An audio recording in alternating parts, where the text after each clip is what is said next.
to Not So Live from Asteroid G, performing an elaborate diamond heist and then forgetting about it halfway, and I'm your host, Mike Frankenstein.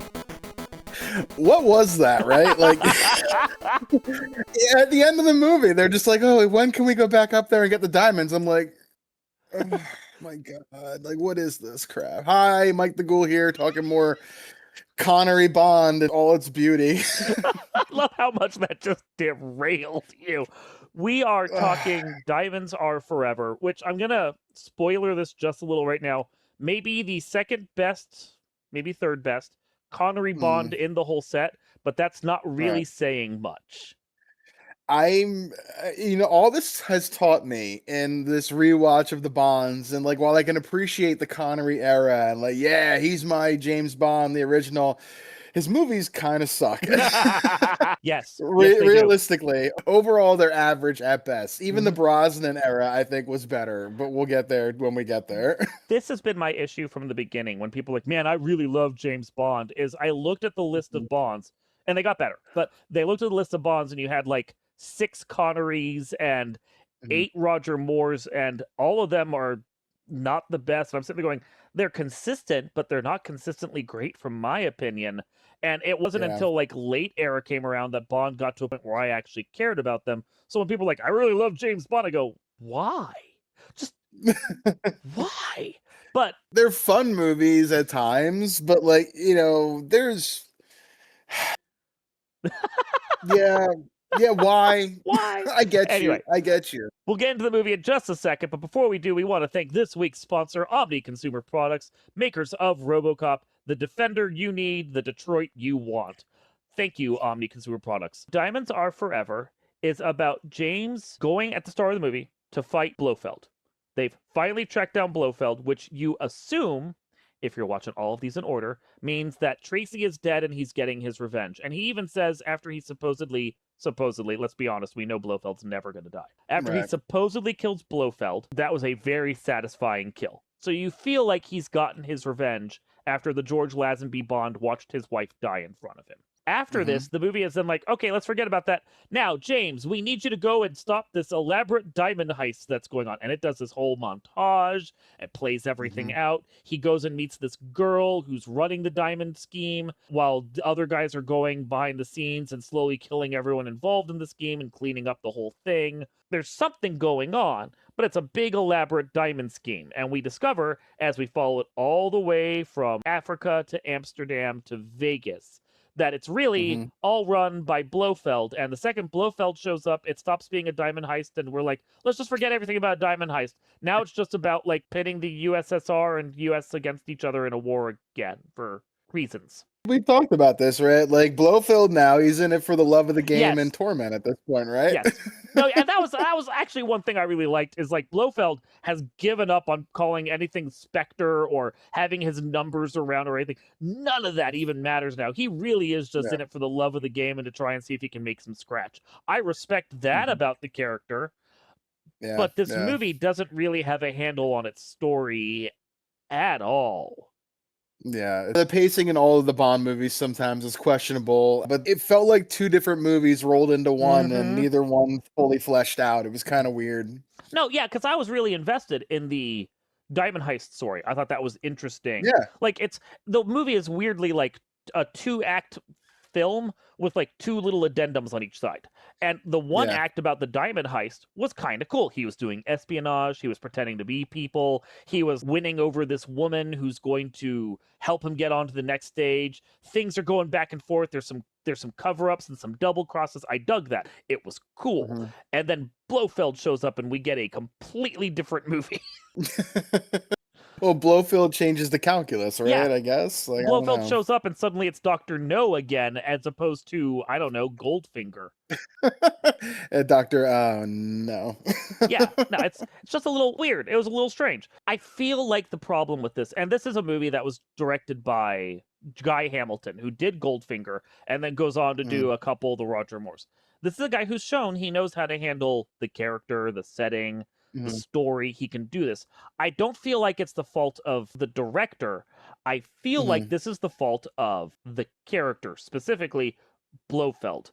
It's, as you said, when Blofeld shows up, the calculus changes, and I'm not sure the movies know how to account for that. It's really weird. It's like what the third or fourth different iteration of Blofeld we've Mm-hmm. gotten Yeah. along the way here, and okay, we're not going to get the same actor for the role each time. I can kind of understand that, I suppose, but I don't know. Wildly They're all different. different. Yeah, just Yeah. bald head, hair, changing surgery, like, and they explain it by like they're making copies of Blofeld and all that, and like they're just kind of churning them out like Control Z, Control V or whatever. Like I don't know. It just Blofeld's a good villain, but this is some weird shit they got going on with him in this first pack of movies that we've seen. Yeah, it is weird.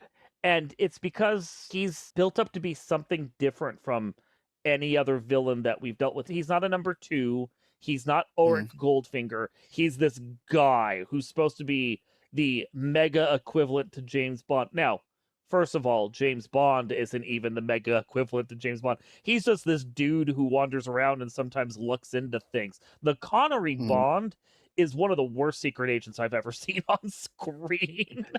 I mean, say what you want about the Lazenby one we just watched as a Bond fan. He was at least much more of a spy than Yeah, we've seen Connery be yeah. so far. There's just womanizing and drinking and gambling when Connery's around. That's about it. Kind of boils down to just that. You're not wrong. And Yeah. it's Yeah. all for a story that definitely feels far more out of an Austin Powers movie than Goldfinger or On Her Majesty's Secret Service. It's a very over the top and silly thing. Like, I kind of understood Blofeld's plan in On Her Majesty's Secret Service. Go out, poison Mhm. fields, have a lockdown on a market, do something. It's Mhm. dumb when you really think about it, Mhm. but it made sense in a certain over the top sort of way. But like, I have a satellite of diamonds and I'm going to hold places hostage has to ignore a lot of logic, not the least of which is you have a single control room that can easily be blown up. Right. It doesn't make that much sense. And also, well, we're at it. To stop him, you have to go to his control room on an oil derrick out in the middle of nowhere and blow up the control room. Why are they sending an invasion fleet to do this at the end of the movie? Why not just drop a bomb? I mean, plot, I guess at that point. Like, I don't know. It's It made no sense to me either. Yeah, Washington's being held hostage. You just go drop a bomb. It's not that hard.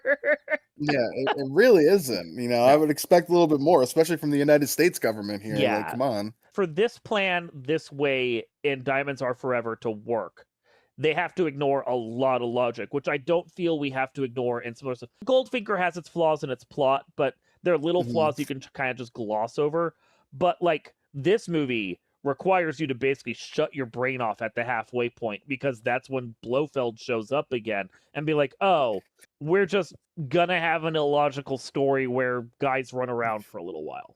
You really hit it on the head there. It gives you those Austin Powers vibes, like hardcore. I'm wondering who inspired who almost now, if these weren't 30 years older than the Austin Power movies, because, like, what a goofy ass guy, right? Like, Well, we're, I we're don't going to know. get to that, but as Daniel Craig said, we had to do a different kind of James Bond because Austin Powers ruined the genre for us, Mhm. which is Yeah. absolutely accurate. When these movies Uh, feel like parodies of the Austin Powers movies, which are the parodies to begin with, that's a yeah. problem. Yeah. And when the parodies are done better than what the parodies are parodied on, there's just a Yeah. paradox of confusion.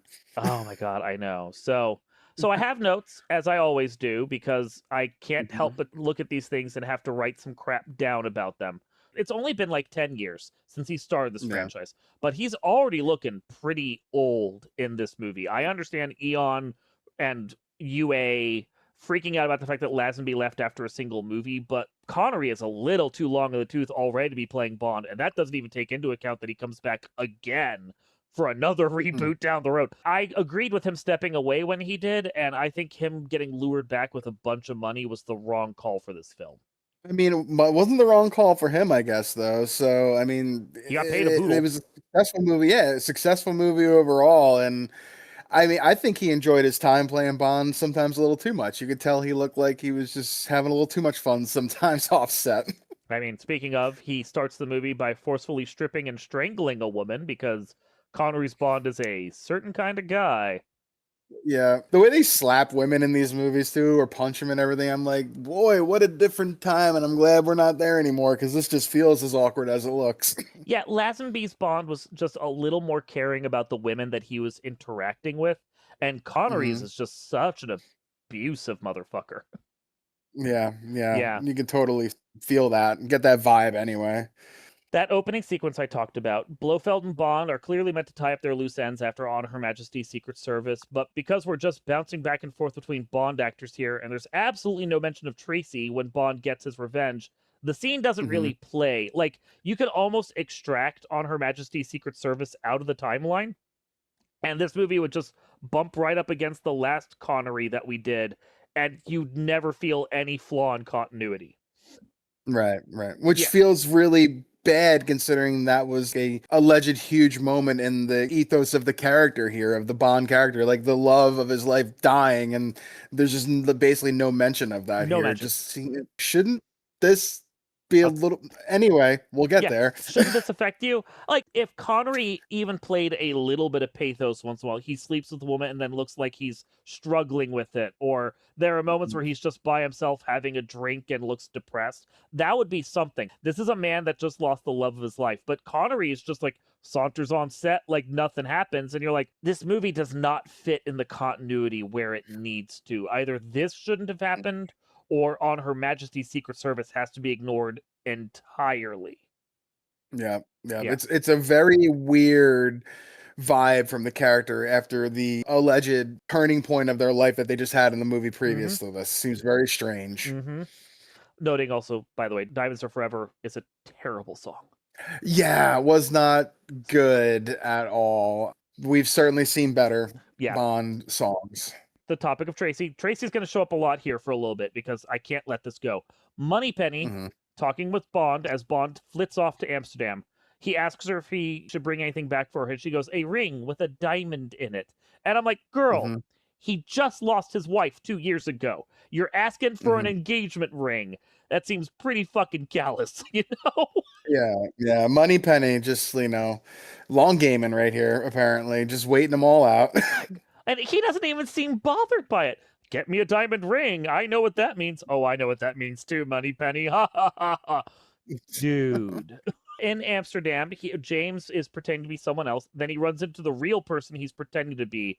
He kills the other Hmm. person and then plants his own identity on that person and says, oh, this man's name is James Bond. And the girl he's dealing with, who's a diamond smuggler, not international secret agent, just a diamond smuggler, goes, oh my God, you've just killed James Bond.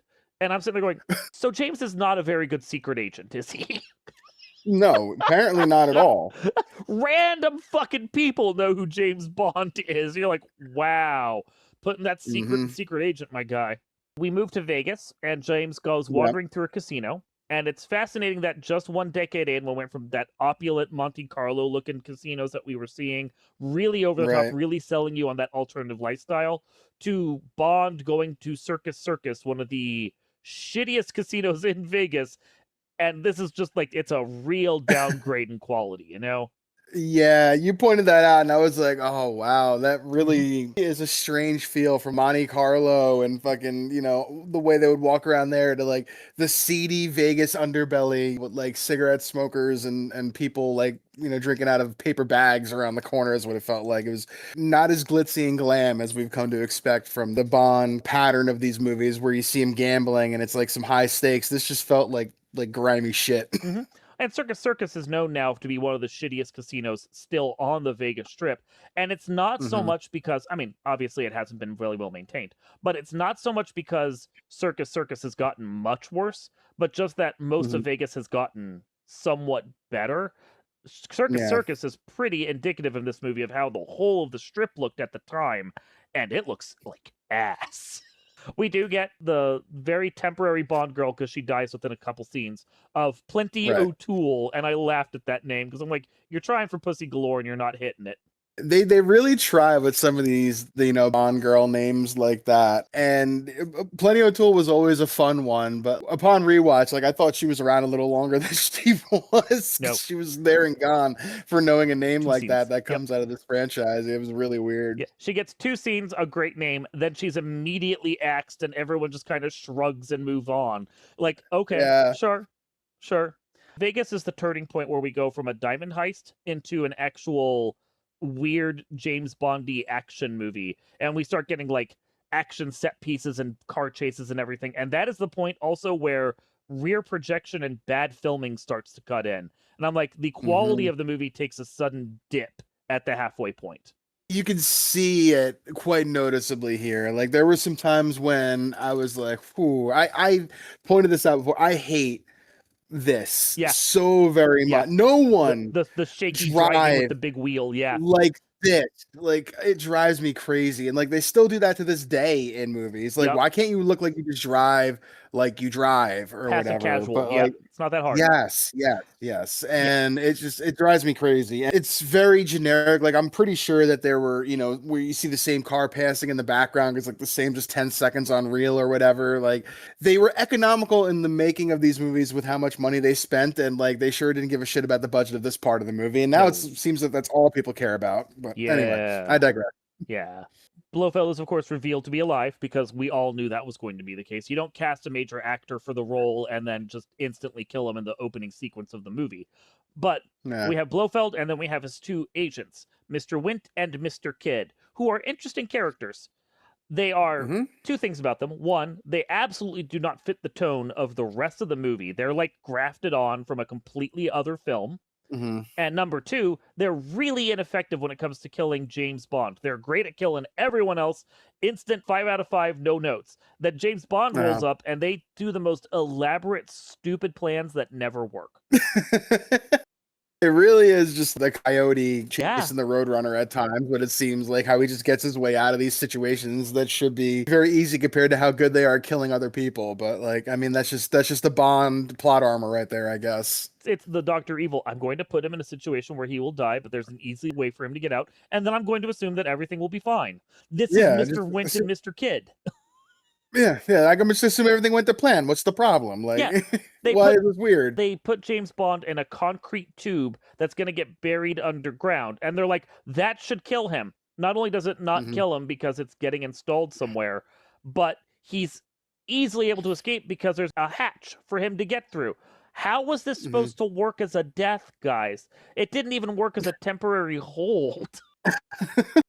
Right. It's not even like you can barely call that a holding cell, right? Yeah, Like, I no, he don't got know. out in like 5 minutes the second he woke up. Like, that is just stupid. Yeah, definitely strange. They roll up to someone else, beat them over the head, shoot them, poison them, burn their body all in the space of 2 seconds. Like, that's a problem that's hmm taken care of itself. They wander up to James Bond's like, you know what? Let's make him wait somewhere 8 hours. I'm sure he'll just die of boredom. Yeah, exactly. Yeah. At first, I assumed that the plan was just to get the USSR and the US to fight each other, because those are the 2 targets that Blofeld goes after. And then Blofeld Mhm. just decides to hold the US hostage, and there's never any mention of the USSR again, even though that seemed like a major plot point. And Blofeld doesn't really have a plan. Blofeld is clearly just winging it for the love of the game. But it would be nice if anything in this story was consistent and we weren't just already stealing plot points from other films. Yeah, it definitely feels slapdash together for a Blofeld plan, right? hmm And then it just kind of all collapses around him when James Bond shows up, as he always does. Can we just have Blofeld be like, you know what? If James Bond comes anywhere near here, just don't let him in the base. Don't bring him in. Don't throw him in an easily escapable brig. Don't do anything. Just be like, no, you're not allowed on the property. We're going to have you trespassed and shot. Okay? Like, Yeah. just fucking commit. It's like you're waiting for him to roll up to the security booth right there to Mhm. come in. There's a picture like "Do not serve this guy," and it's a picture of Bond right Yes, there. Like yes. maybe we got to dumb it down to that kind of level for them. Yeah, let me check the list. One name on there. Oh, your name's on the Yeah. list. You're not allowed in. Like, Yeah. Oh, that's it. I thought this was the list of the people that were allowed in. yeah. Like, oh my god. Oh, Like, it's so bad. Now, this movie is weirdly stitched together, has a lot of strange things going on it, a lot of dumb things going on in it, and yet somehow again is probably at least the third best of the Connery run because a lot of the films were much worse. That really says something too, right? There is a noticeable uptick in the quality of the Bond from the Lazenby one compared to the Bond in this one. And that feels really awkward as a fan to say, who was not really a big fan of the Lazenby one until I rewatched it with you most recently. So I don't know. Like the Bond movies have a formula and at least they stick to them, but they're clearly need to switch something up because they are not cinematic masterpieces at all. They are what they are, but they're also not as good as I remember them being, which feels really weird as a fan to say. I'll tell you that much. Well, it's because there's a noticeable uptick in quality in more recent films. It's hard to watch the Craig era, which we'll eventually get to, and then come back to this and expect the same kind of movie. Even taking into account the decades of difference, they're just they almost feel like they're from different franchises. Right. So, Yeah, much more Jason Bourne feel in the Bonds nowadays than the Austin Powersy feel of these old-fashioned Bonds for sure. We will get a change of formula to a little small extent because we are now finally done with Connery. We are moving on to Roger Moore, who's probably not any better. I mean, I'm not a fan, but I know there are a lot of Bond fans that are split.